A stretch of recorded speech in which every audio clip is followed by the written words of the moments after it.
There's a moment, sharp and electric, when the mask slips, when a bad person realizes you see them, truly see them. You're no longer buying the charm, the flattery, or the fake concern. You've caught the manipulation in motion, and now they know you know. That's when everything changes. Their tactics shift from sneaky to surgical, from sweet to strategic. You're not imagining it. You've stepped into psychological warfare. But here's the truth. You don't have to react with rage or fear. The Stoics, Marcus Aurelius, Epictetus, and Seneca, faced betrayal, backstabbing, and mind games at the highest levels of power. They mastered the art of keeping their soul intact in the middle of chaos. In this video, we'll break down 6 things bad people do when they know they've been exposed, and how to meet each one with stoic clarity, strength, and calm. This is about protecting your peace, owning your awareness, and refusing to be played. If you've ever felt the sting of being used or the power of seeing through it, this one's for you. Like, comment, share, and subscribe to keep this kind of wisdom in your corner. Let's get into it. When they try to flip the narrative, the moment a manipulator realizes you see through them, they don't back down, they double down. One of the first things they'll do is try to flip the narrative. They sense the illusion has collapsed. The mask is off, and instead of owning up, they scramble to rewrite the story. Suddenly, you're not the one who caught on. You're the one who's overreacting. You're too sensitive, too emotional, or making things up. They play the victim, hoping to confuse you, guilt you, or make you question your own clarity. This is not just denial, it's strategy. It's about flipping the power dynamic by making you doubt yourself while they reclaim control over how others see the situation. It's not just about gaslighting you, it's about discrediting your insight. Before it gains traction, this tactic works because it hits you where you're vulnerable. Your desire to be fair, to not jump to conclusions, to not seem like the bad guy. And let's be real, most good people don't want conflict. They want resolution. Manipulators use that to their advantage. They bank on your emotional intelligence, your empathy, your hesitation to judge too quickly. That's where the danger creeps in. When you start defending what you know, just to be heard, just to be believed. Here's where Stoicism offers something rare and powerful, a way out that doesn't require emotional warfare. The Stoics weren't passive, they were deliberate. They understood the value of truth, but also the cost of constantly trying to prove it. Marcus Aurelius didn't walk around arguing with liars. He committed to living in a way that made lies powerless. He believed in clarity through character, not confrontation. In his words, if someone can prove me wrong and show me my mistake, I'll gladly change, but if not, I'll keep walking my path. That's the mindset you need when someone tries to twist your reality. Instead of scrambling to correct the narrative, step back, let them talk, let them spin their version. You don't need to compete with lies, you just need to keep showing up with consistency, calm, and truth. It's not silence, it's strategy. When you stop engaging in their drama, you remove the oxygen from their fire. You rob them of reaction, which is what they feed on. That doesn't mean it won't sting. It will. Being misunderstood hurts. Being blamed for seeing clearly is frustrating. But Stoicism teaches us that emotional pain isn't proof something's wrong. It's proof that something matters. And when something matters, it's worth protecting, not with fury, but with focus. You hold your ground by remembering this. You are not responsible for other people's stories. You are responsible for how you live yours. Let them call you dramatic. Let them call you paranoid. Those who know your character will see the truth over time, and those who don't were never going to anyway. This is only the first move in the playbook. When flipping the narrative fails or gets too exhausting, they often shift to something even more unsettling, pretending nothing ever happened. That's next. Let's talk about what it means when someone tries to erase the damage with silence, and why that's not peace, but another form of control. 2, they pretend nothing happened. After the mask falls and the manipulator sees that you've caught on, some don't lash out. They go quiet, not in retreat, but in pretense. Suddenly they act like nothing ever happened. No apology, no accountability, just a carefully placed, "Hey, how are you?" Or a casual comment on your social media. They try to slide back into your life like everything's normal. This isn't awkwardness. It's not denial. It's calculated. It's a test. They're watching. They want to see if you'll play along, if you'll engage like before, laugh like before, let your guard down like before. They want to know if their image is still intact in your eyes. And if it is, if you respond as if nothing happened, then they win. Not because they've changed, but because you've wavered. This tactic works because it hits you where you're vulnerable. Your desire to be fair, to not jump to conclusions, to not seem like the bad guy. And let's be real. Most good people don't want conflict. They want resolution. Manipulators use that to their advantage. They bank on your emotional intelligence, your empathy, your hesitation to judge too quickly. That's where the danger creeps in, when you start defending what you know just to be heard, just to be believed. Here's where Stoicism offers something rare and powerful, a way out that doesn't require emotional warfare. The Stoics weren't passive. They were deliberate. They understood the value of truth, but also the cost of constantly trying to prove it. Marcus Aurelius didn't walk around arguing with liars. He committed to living in a way that made lies powerless. He believed in clarity through character, not confrontation. In his words, "If someone can prove me wrong and show me my mistake, I'll gladly change. But if not, I'll keep walking my path." That's the mindset you need when someone tries to twist your reality. Emotional distance isn't cold, it's wise. When someone who's hurt you returns with warmth but no accountability, you don't need to slam the door, but you do need to stand in it. Don't rush to re-engage. Watch. Let their actions speak, not just their words. That's what discernment looks like. It's not bitterness, it's not stubbornness, it's choosing not to be fooled by the comfort of familiarity. And if you feel guilty for not accepting their sudden friendliness, remember, forgiveness is about releasing the weight, not the wisdom. You can let go of resentment without pretending the harm never happened. You can move forward without inviting someone back to the same place in your life. The Stoics would tell you that your peace is too valuable to gamble on appearances. You don't owe anyone your trust. You owe yourself your sanity. This phase, the pretending, can be more unsettling than outright conflict. It plays on your empathy. It tempts you to override your instincts in favor of social harmony. But harmony built on silence isn't peace. It's performance. And when the performance fails to bring you back into line, when your quiet boundaries speak louder than words, that's often when manipulators take the next step. If charm and pretense don't work, they turn to sabotage, but not out in the open. No, they go where they think you can't hear them, behind closed doors. Let's look at what happens when exposure doesn't humble them, but makes them hostile in secret. If you found these insights valuable, let me know by commenting yes below.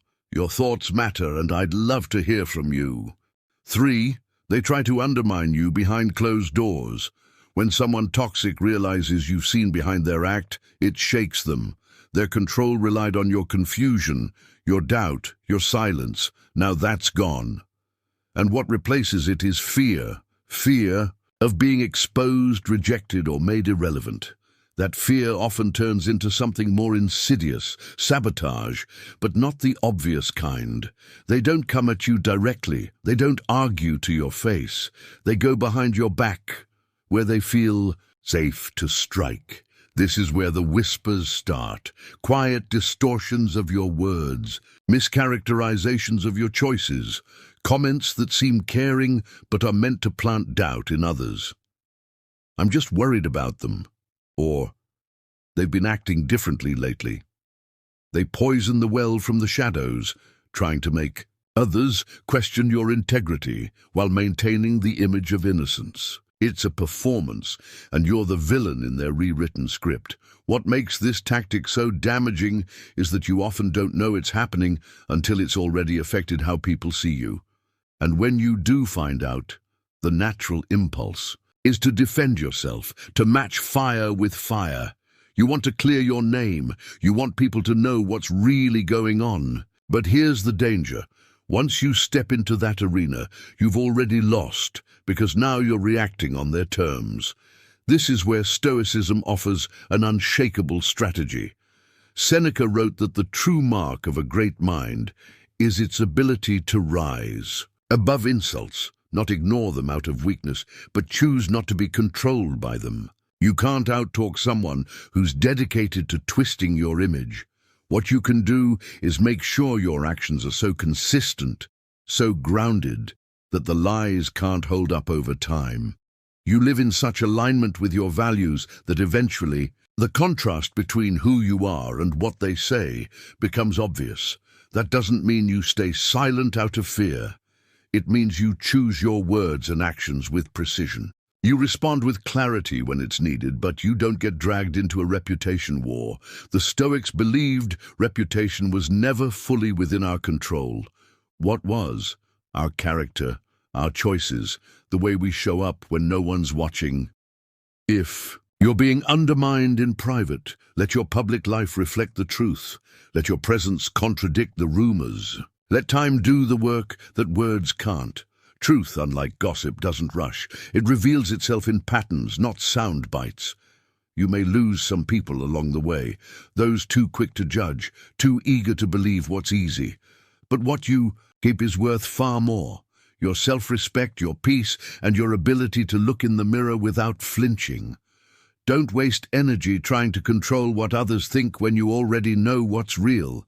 But be ready, because when quiet sabotage doesn't succeed, and you don't come crawling back, some manipulators pivot again. They'll try a different angle, not destruction, but deception.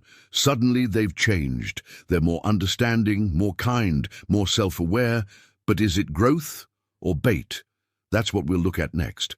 Let's talk about how some people use change not to grow, but to regain control. 4. They suddenly change to win you back. When direct tactics fail, when the lies don't hold, the charm falls flat, and the sabotage backfires, some manipulators reach for a more deceptive tool, the illusion of transformation. They don't confront anymore. They don't deny. Instead, they pivot. Suddenly, they're softer, more self-aware. They say the right things, offer unexpected support, or even apologize, something they never would have done before. But if you look closely, it's not real change. It's a strategy. They're not evolving. They're adapting.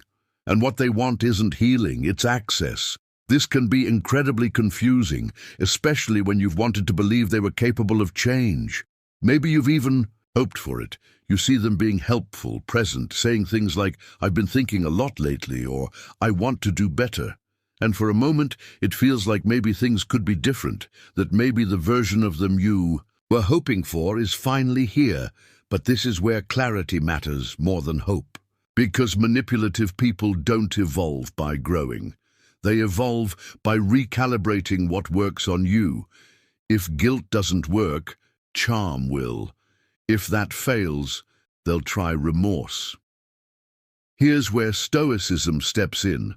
Not to kill your hope, but to sharpen it.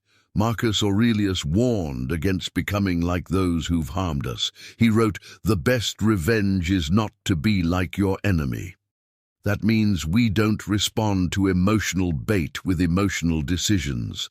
The Stoic doesn't lash out, doesn't rush in, doesn't melt at the first sign of a changed tone. They observe. They track patterns, not moments, because real change isn't loud, it's quiet. It doesn't arrive with an announcement. It shows up day after day in consistency, humility, and self-correction. And most importantly, it doesn't demand instant trust. I once watched someone close to me fall into this trap after months of being devalued and emotionally manipulated. The moment she pulled away, everything changed. On the surface, the same person who once mocked her boundaries began praising her strength. They offered support, talked about going to therapy, even used language that mirrored what she had said. During their arguments, word for word, it felt sincere. For a short while, she softened. She let them back in slowly, but not long after, the patterns resumed. Subtle criticisms returned. Boundaries were pushed.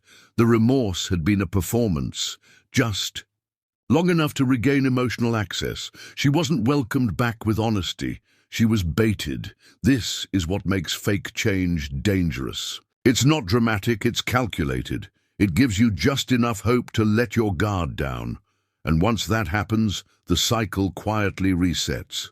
The Stoic approach is to honor your instincts, but filter them through reason. Stay courteous. Stay kind, but keep your emotional gates locked until time has done its job. Watch for consistency, not charisma. Change doesn't need to declare itself, it proves itself, and even then, you are not obligated to rebuild what was broken. Forgiveness isn't an invitation, it's a release. Still, for those who can't fool you with change, there's one more move. It's slow, it's quiet, and it's invasive. When charm no longer works, some manipulators begin testing your boundaries. Not by crossing them blatantly, but by nudging them 1 inch at a time. Let's talk about how subtle pressure becomes manipulation and why the Stoic sees it coming before it breaks the door down. If you found these insights valuable, let me know by commenting yes below. Your thoughts matter and I'd love to hear from you. 5. They push your boundaries subtly. When someone manipulative realizes they've lost control over you, they rarely walk away without trying to regain ground. But instead of storming the gates, they test the walls. Quietly, they start small. Maybe it's a harmless-seeming just thinking about you text or a vague comment on something you posted. It's the digital equivalent of tapping the glass to see if it'll crack. These aren't innocent gestures. They're probes. Small, calculated moves designed to measure whether your boundaries are real or just temporary reactions. If you respond, they take it as permission. If you explain, they treat it as negotiation. And if you ignore them, they escalate, just slightly, until they hit something solid or find a way back in. This is the stage where people often get pulled back into cycles they thought they'd left behind. Not because the manipulator did something extreme, but because the pressure was subtle, familiar. It felt easier to reply than to hold the line, easier to be polite than firm. But in Stoic philosophy, boundaries aren't declared through words, they're lived through discipline. Epictetus taught that the only thing truly in our control is our own response. We can't control the tests others give us, but we can control the gate. And sometimes, the strongest boundary is silence. I watched this happen to someone named Jordan. After months of recognizing a pattern of emotional manipulation and gaslighting from someone close, she finally set a clear boundary. No more contact. She was firm, calm, and respectful. But the other person didn't fight it. They didn't argue. They waited. A few weeks later came a message, short, friendly, and vague, just enough to stir doubt, to reopen the emotional door. Then came the shared joke in a group thread. A mutual friend saying, "They asked about you the other day, said, they miss your energy." It was all so light, so accidental, so familiar, but every single moment was a test, and Jordan almost responded. Not because she forgot what happened, but because she didn't want to seem cold. That's what manipulation exploits. Not your weakness, but your strength, your kindness, your desire to be fair. The Stoic path doesn't tell you to be cruel.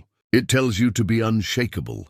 You don't owe explanations to people who've already ignored the truth. You don't have to respond to every whisper meant to bait you back into dysfunction. Your peace isn't rude, it's protective. Holding the boundary, especially when it's quiet and consistent, sends a stronger message than any confrontation ever could. And over time, that message becomes undeniable. I am no longer available for your games.